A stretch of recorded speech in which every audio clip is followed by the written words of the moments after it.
ፈልገው እኮ ነው የሚፈልገው እግዚአብሔር። ካልተፈለገ ዝም እሱ 10 ዓመት እኮ ረጅም አይደለም። ደግሞ ዳዊት በሙሉ የሚታወቀው በጦርነት ነው። ባይዘው ናቹራሊ ፌቨርድ ነው ሰውየው። ሰራዊቱስ ዳዊት ሲመጣ ብቻውን አይመጣም። ባይዘው ሰራዊት አለው። ሰራዊቱን እኮ ሁለተኛ ዜና ላይ ሲጻፍ እንደ እግዚአብሔር ሰራዊት እስኪመስል ኃያላን በላዩ ላይ ተጨመሩበት ይላል። የእግዚአብሔር ሰራዊት ራሱ ምን አይነት ነው? የዳዊት ሰራዊት የእግዚአብሔርን ሰራዊት እስኪመስል ይላል። ምን ያህል ማይቲ ነው ሰውየው። ሰውየው ማይቲ የሆነው በጦርነት ስልቱ አይደለም፣ እግዚአብሔር ነው ያደረገው። እግዚአብሔር ነው ሰውየውን በቃ እንደዚህ ያደረገው። አባቶቻችን ዘመን እግዚአብሔርን አልፈለግነውምና አለ ብድግ ብሎ እና እግዚአብሔር ካልመጣ በስተቀር ቤተ መንግስት ያልገባ። እግዚአብሔርን የቃል ኪዳን ታቦት ካህናቱ ተሸክመው እየሄዱ እያለ ድንቅ ሲሉ እንደዚህ አሉ። ሊወድቁ ሲንገዳገዱ አሚናዳብ ልጆች አንዱ በድፍረት እንዲህ የጌታን ቃል አብረን እንካፈላለን። መጽሐፍ ቅዱስ የእግዚአብሔር ቃል የያዝን ሰዎች መዝሙር 24 ቁጥር 6 እርሱን የሚፈልግ ትውልድ እንዲህ ነው፣ የያዕቆብ አምላክ ሆይ ፊትን የሚፈልግ እንዲህ ያለ ነው። ይሄ መዝሙር አይ ቲንክ በጣም ብዙ ጊዜ የተዘመረ መዝሙር ይመስለኛል አይደል? በጣም ብዙ ጊዜ የተዘመረ መዝሙር ነው። ምናልባት እኔ ያነበብኩት ክፍል ምን ያህል ደጋግሞ እንደተነሳ ባላቅም ከቁጥር 7 አካባቢ ጀምሮ ግን የቃል ኪዳን ታቦት ሲማረክ እንደዋዛ ነበር የተማረከው። ለመመለስ ግን በጣም ዋጋ አስከፍሏቸው ነው የተመለሰው። እና የእግዚአብሔር የቃል ኪዳን ታቦት ሲሄድ እየሄድኩ ነው አላለም አይደል? እንደዋዛ ለድል አውጥቶት እኮ ነው በዛው ሄደው። የእግዚአብሔር የቃል ኪዳን ታቦት ሌላ ምድር ገባ ይላል። ያኔ የተማረከ ታቦት ነው ባይዘዌ የተማረከ በእርግጥ የሚል ቃል አለ። እግዚአብሔር ተማርኮ ሄደ የሚል ተማርኮ አይደለም ሄዶ ነው። ማን ይማርከዋል? ሄዶ እኮ ያደረገውን ታውቃላችሁ። ተማርኮ የገባ እንዲህ ነው። እንዲህ እጅና እግሩ ላይ ሰንሰለት ተደርጎለት ይቀመጣል እንጂ እግዚአብሔር እኮ ዳጎን ቤተ ጣዖት ገብቶ የሰራውን ታውቃላችሁ። ዳጎንን እኮ አሰቃዩ። በሰላም የተቀመጠ ጣዖት ሳይቸግሩ አመጡበት። ዳጎን በሰላም ተደላድሎ ቁጭ ብሎ ባክ የእስራኤል አምላክ አምጥተለት ዝም ብሎ 4 ማዕዘን የሆነ እንጨት ነው የመሰለው እና ሲያዩ ያምራል። ባይዘው መላእክት እዚህ ክሩቤልና ሱራፌል አሉ እና በመካከሉ እግዚአብሔር አለ እና ዳጎን ጋር መጡለት። ፊት ለፊቱ አስቀመጡት። ይኸውልህ ማርከን አመጣ ነው አንተ አግዘህና። ዳጎን አስቡት እንግዲህ ቲፎዞ ማለት አሸንፈን የመጣው ይሉታል። ድል አድርገህ እኮ ነው የሰጠህ አምላካችን። ዳጎን ቤተ ጣዖት ገባ። ያው የመጀመሪያ ቀን ሲመጡ ዳጎን ወድቆ ጠበቃቸው። ወድቋል። እናንተ በስነ ስርዓት አላስቀመጣችሁትም ብለው መልሶ አስቀመጡ። በማግስቱ ሲመጡ ደግሞ እጁና እግሩ ተሰባብሯል። ግን ጥልጥል አድርጎ ጥሎታል። በሚቀጥለው ሲመጡ አንገቱ ተሰብሯል። ከዚህ በኋላ ይሄ አምላክ ሊሆን አይችልም። እግዚአብሔር ቀጥሎ ህዝቡ ነው በባጭ መጣው። አሁን ውስጥ ያለውን ጨርሰው ወደ ደጅ ወጣ። ጠንቋዮቻቸው ሲጠየቁ የእስራኤል አምላክ ነው እና የሚፈልገውን ፕሮቶኮሉን ጠይቁና ሄዳችሁ በፕሮቶኮል መሰረት አስወጡት። ዝም ብለን ማውጣት አይቻልም። ማን ይሸከመዋል? ይገላል። እንትና ቤት ይግባ አይገባ ጉዳያችን ብቻ ይውጣ ከሀገራችን ብለው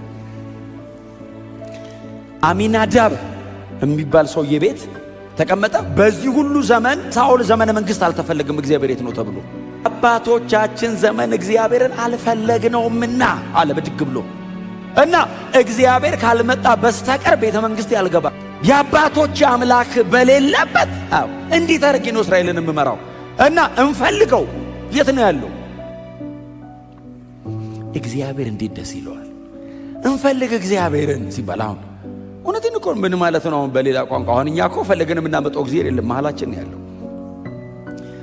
አብረን እንኑር ስንል ማለት በቃ እየጸለይ የት ነህ ና ውረሰን ስራ ዘመናችን እንዲሁ አይለፍ ስትለምኑት ይኸው ሲለመኑ እኮ የት ነው ያለውን ፈልገው ሲባል ለዳዊት ምን አሉት? በሳኦል ዘመነ መንግስት ወደ እስራኤል ክልል እኮ መጥቶ ነበር። ፍልስጤም አይደለም ፍልስጤማውያንማ አልቻሉትም ኃይሉን። ታዲያ የት ነው? ቂርያት ያሪም የሚባል ቦታ ነው የተቀመጠው። ማን ጋር ተቀመጠ? እግዚአብሔር ነው። አሚናዳብ ቤት እግዚአብሔር ዝም ብሎ ቁጭ አለ። ቁጭ አለ። ሰውየው በሰላም ኖረ። ልጆቹ ምንም አልሆነም። አልባረከውም። ምንም ሰውየው ኖርማል ዝም ብሎ ነው የሚኖረው። ታውቃለህ፣ ዝም ብሎ ብቻ ቤቱ እንደ 4ኛ ሰው አድርጎት። ምክንያቱም 5ኛ ሰው ሊሆን ይችላል። እሱ አለ፣ ሚስቱ አለች፣ 2 ልጆች አሉት። ኦዛና አህዮ ነው ምናምን የሚባሉ 2 ልጆች አሉት። 5ኛ አካል ነገር ሆኖ ዝም ብሎ ቁጭ ብሏል። እግዚአብሔርን የሚያክል የእስራኤል አምላክ ከእግዚአብሔር ጋር ስትኖሩ እግዚአብሔር እንዳለ ያስታውቅ ይለይላችሁ። አይ አምላኩ አለ አታዩም እንዴ ይባልላችሁ። ዝም ብሎ ከእግዚአብሔር ጋር መኖር እንዴት ነው ዝም ብሎ የሚኖረው? ያስታውቅ እንጂ እግዚአብሔር ይራመድ። አንተ ስትራመድ ታስታውቅ የለ እንዴ? መምጣት አለ መምጣት እኮ ያስታውቃል። እግዚአብሔር ከመጣ እንዴት አያስታውቅም?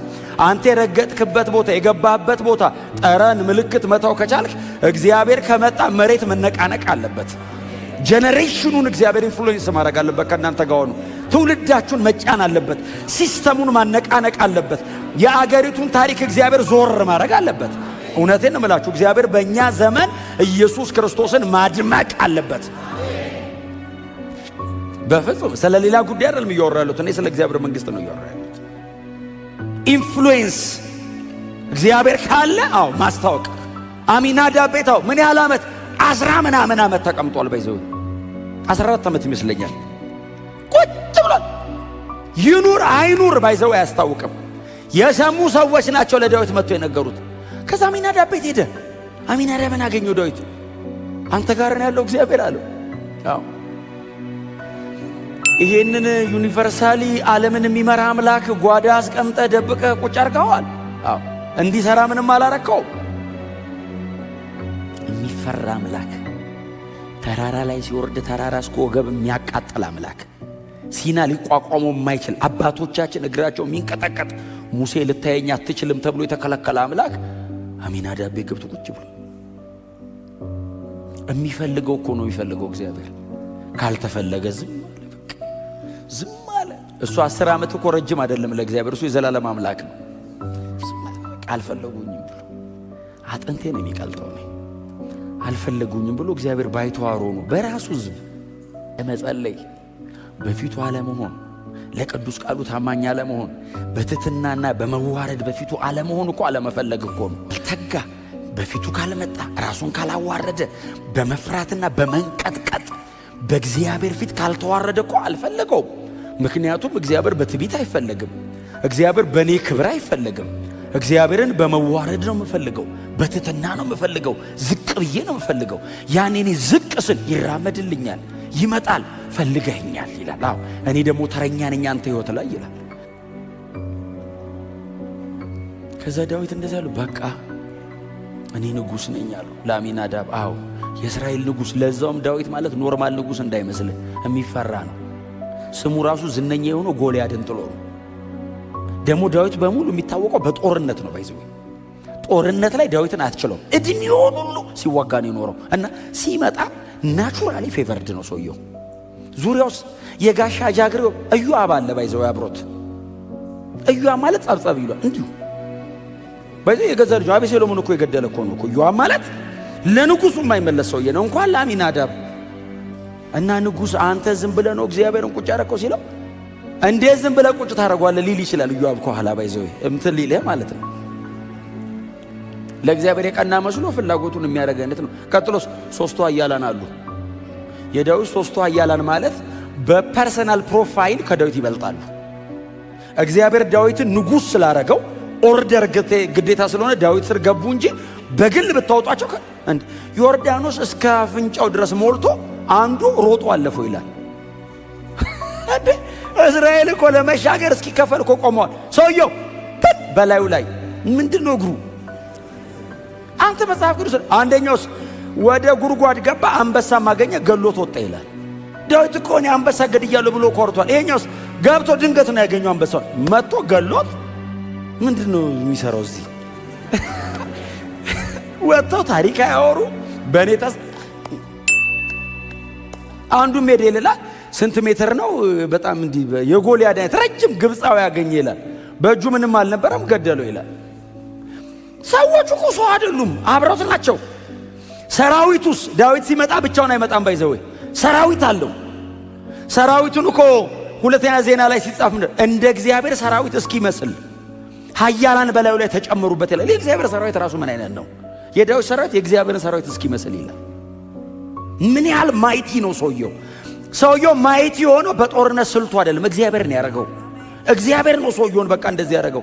እና ትዝ ይላችኋል አኪጦፌል አቤሴሎም የአባቱን የዳዊትን ዙፋን ወሰደበት ይላል። ከዛ አኪጦፌል መጣ። አካባት ዳዊት እንደዚህ ያደርገው ሲሉ ኩሲ ምንድነው ያለው?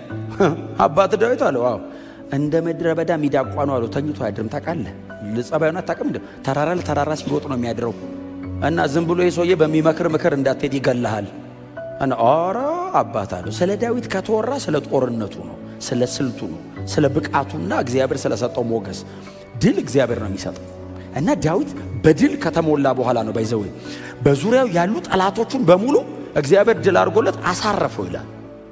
ከዛ ሲመጣ ያ ሁሉ በጦርነት የታጀበ ማዕረጉን ዝም ብለሳለው የዳዊትን የተሸከመውን ትሮፊ ይሄ ዋንጫዎቹን ዝም ብለሳለው መጣ። ከነ ሰራዊቱ ነው የመጣው። ለምንድን ነው የመጣው? እግዚአብሔርን ሊወስድ። ዳዊት ደግሞ ከነ ጋሻ ጃግሬው ምናምን ብቻ አይደለም የመጣው። 30,000 ሰው የእግዚአብሔርን የቃል ኪዳን ታቦት በሚፈልገው መንገድ እንዲቀበሉ ካህናትን፣ ከካህናት ደግሞ እነዚህ ምንድነው ቃታውያን፣ ሜራራውያንና ጌርሳውያን ይዞ ነው የመጣው። አንዱ የእግዚአብሔርን የቃል ኪዳን ታቦት ይሸከማል፣ አንደኛው በእግዚአብሔር ዙሪያ በተወሰነ ራዲየስ ይከለላል፣ አንደኛው ከፊት መስዋዕት እያደረገለት ይሄዳል። 30,000 ሰው ነው የመለመለው ይሄን ለማድረግ። ከዛ ውጪ ሰራዊት አለ። አስቡት አሚናዳብ ቤት። አሚናዳብ አሁን እግዚአብሔር ቤቱ ባይኖር ማን ይመጣል? የሁሉ ሰው የመጣው አሚናዳብን ብሎ አይደለም፣ እግዚአብሔር አሚናዳብ ቤት አለ ብሎ ነው። ግን አሚናዳብ ዝም ብሎ ቁጭ አለ እንጂ እስከ ዛሬ ድረስ እኮ እግዚአብሔር ብዙ ታሪክ ቤቱ ሊሰራ ይችላል። ከዛ እንውሰደው ሲሉት እሺ አለ። በብዙ አክብሮትና መገዛት የእግዚአብሔርን የቃል ኪዳን ታቦት ካህናቱ ተሸክመው ይዘውት ሲሄዱ በእንትኖቹ ላይ ነው የተቀመጠው፣ በከብቶቹ ላይ ነው የተቀመጠው። እና ካህናቱ አሉ አብረው እየሄዱ እያለ ድንቅፍ ሲሉ እንደዚህ አሉ። ሊወድቁ ሲንገዳገዱ አሚናዳብ ልጆች አንዱ በድፍረት እንዲህ ሲል እግዚአብሔር ቀሰፈው ይላል። አልፈልግም ደጋፊ ያለው ሰማይና ምድርን በቃሉ ደግፎ ያቆመ አምላክ እንዴት ነው በእጅ የምትደግፈው? እግዚአብሔር ቃል ከመሃል ቢወጣ እኮ አጥንትህ ራሱ ወደ አፈር ሁሉንም ነገር ደግፎ ያቆመው እኮ እግዚአብሔር። እኔን ደግፎ ያቆመኝ እሱ፣ እድሜ ደግፎ የሚያቆመው ሊደግፈው ሲል ቀሰፈው። ሞተ ነው የሚለው ባይዘው። ዳዊትም ፈራ ይላል። ኦዛ ሞተ የሚለው የኦዛ ስብራት ብሎ በቃ ለቦታው ስም ሰጠው። ከዛ የሆነ ሰው እየተገኘ አቢዳራ የሚባል ሰው ሲገኝ አንተ ቤት ይቀመጣል ይሻለ። እግዚአብሔርም የአቢዳራን ቤተሰብ በሙሉ ባረከ ይላል። እንደሚገባው ክብር ሰጥቶ በትህትና በተሰበረ ልብ ተዋርዶ እግዚአብሔርን ቁጭ አደረገው። አቢዳራ ቤት መባረክ ጀመረ። ቤተሰቡ በሙሉ መባረክ ጀመረ። ሕይወታቸው ከእግዚአብሔር ክብር ጋር ተገጣጠመ። መጽሐፍ ሲናገር ንጉሡም ሰማ ይላል። እግዚአብሔር አቢዳራና ቤተሰቡን እንደ ቤተ መንግስቱ ድረስ ተሰማ። ንጉሥ ሲሰማ አቢዳራ ቤት መጣ። እግዚአብሔር ልውሰደው እሺ አለው። ከዛ ካህናት አመጣ። አሁንም ከዛ ምን እንዳደረገ ታውቃላችሁ? ስንሄድ አላው ወደዛ ስንሄድ ያው ዝም ብላችሁ 6 እርምጃ ተራምደን አንድ መስዋዕት እየተሰዋ ደረሱ። ልክ የዳዊት ከተማ እግዚአብሔር ደርሶ የቃል ኪዳኑ ታቦት ኬላውን ሲያልፍ ንጉሥ ዳዊት በእግዚአብሔር ፊት ይጨፍር ጀመር ይላል። ከተማው ገባለታ። በቃ ተቀበለኝ አለ። በእግዚአብሔር ፊት ጨፈረ ይላል። ሲጨፍር ሕዝቡ አብሮት ለእግዚአብሔር ክብር ሲሰጥ ይህች ትውልድ እግዚአብሔርን የምትፈልግ ናት። ተመኳንንት ደጆችን ክፈቱ፣ የክብር ንጉሥ ይግባ። ለሕይወታችሁ ይግባ። ቤታችሁ ላይ የክብር ንጉሥ ይግባ። የክብር ንጉሥ ማን ነው?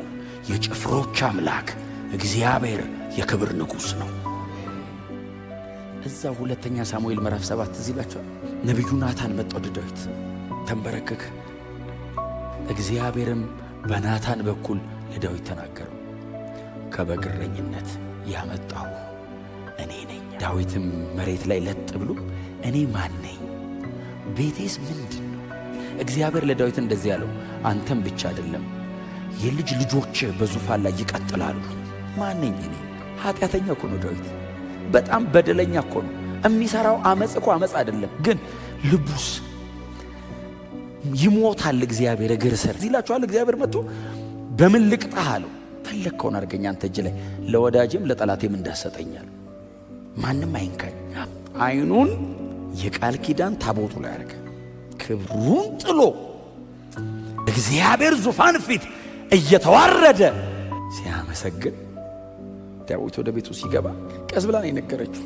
እስራኤል ቆነጃጅት ፊት ንጉሥ እንዲመሆኑ ክብሩ ነው እንዴ? ከዛ ምንድነው ያላት? ባይዘ ሆንኩለትም ይሆንለታል፣ አንቺ በጠራሻቸው በእስራኤል ቆነጃጅት ፊትም እከበራለሁ አላት። አሁን ይንቁሃል አይደል ያልሽኛው? ለእግዚአብሔር ክብር ሰጥቼ ተዋርጄ እንደውም የበለጠ እከበራለሁ።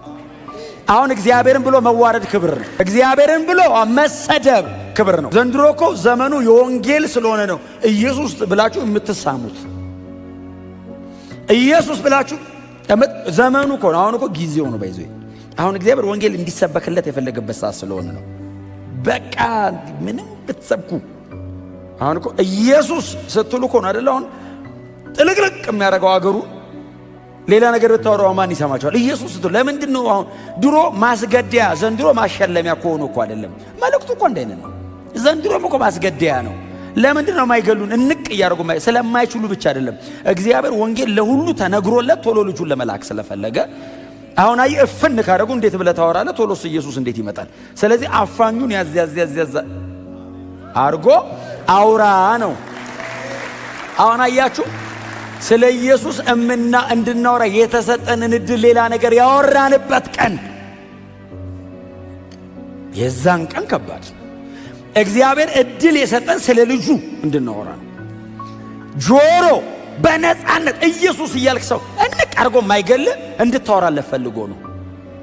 ልክ እድሉ ሲመቻችልኝ ራሴን ፕሮሞት ባረግ የሆነ ነገሬን ለማሳየት ብጥር እንደኔ ምስኪን የለም በእውነት። ምክንያቱም እግዚአብሔር እንደዛ አይቶ ከሸፈ ቢል በቃ ሌላ አልፈልግ ቢል ነገሩ ማስወደጃና ማስመረቂያ ሆኖ አይደለም። ዘንድሮ ሰው የሚወዳችሁ ሰው ክርስቲያን ለመሆን የሚታገለው ነገሩ የሚወደድ ሆኖ አይደለም። ኢየሱስ ሊመጣ በደጅ ስለሆነ ግዴታ ከፀሐይ መውጫ እስከ መጥለቂያ ወንጌል መሰማት አለበት። አለመስማት አያድንም። ለዛ ነው እግዚአብሔር ይነገርልኝ አይደል? በዘመን መጨረሻ ዓለምን ሁሉ በክርስቶስ መጠቅለል ነው ፕሮግራሙ። ይሄንን ፕሮግራም እግዚአብሔር በእኛ ማድረግ ፈልጓል። መጠቀሚያ ማድረግ ከፈለገ እግዚአብሔር እንደ ዲስፕሌይ ሊያደርግ ከፈለገ ማለት ነው። አንተን እንዲያቆሞ ላይ ማሳየት ከፈለገ መሆኗ።